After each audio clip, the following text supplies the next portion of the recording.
While we are discussing about computer and other functions, we may be asking a question, why we need to learn computer architecture? So these are the major points we'll discuss one by one. So this computer architecture, it talks about interaction between the functional units.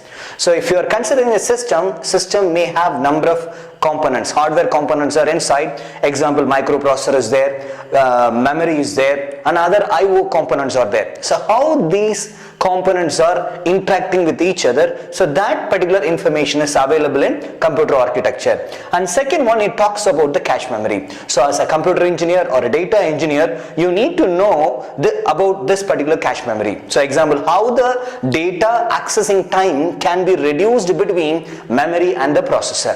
So it improves the processor performance. So with the help of cache memory, we can get the better solutions, okay, in the performance level. So that is so computer architecture talks about this cache memory concept. And the next one, it talks about the data types.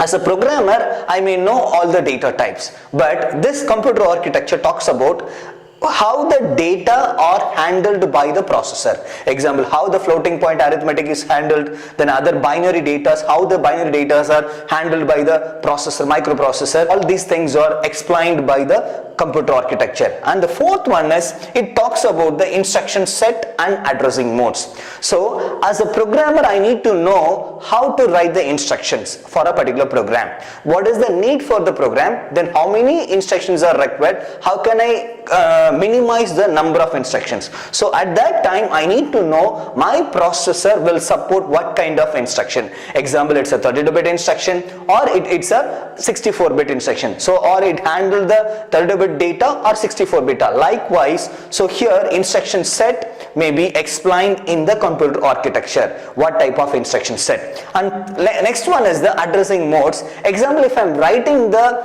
indirect memory addressing, while I'm writing the instruction for a particular program, if I'm using the indirect references, automatically it will refer the memory references, increase the memory references, it increases the execution time. So at that time, I need to know what kind of addressing mode or what kind of instructions I need to use it in the program. So this is all about the computer architecture. So in depth, you can have what is the micro instruction, then what is the pipelining. All these major concepts you can know under computer architecture.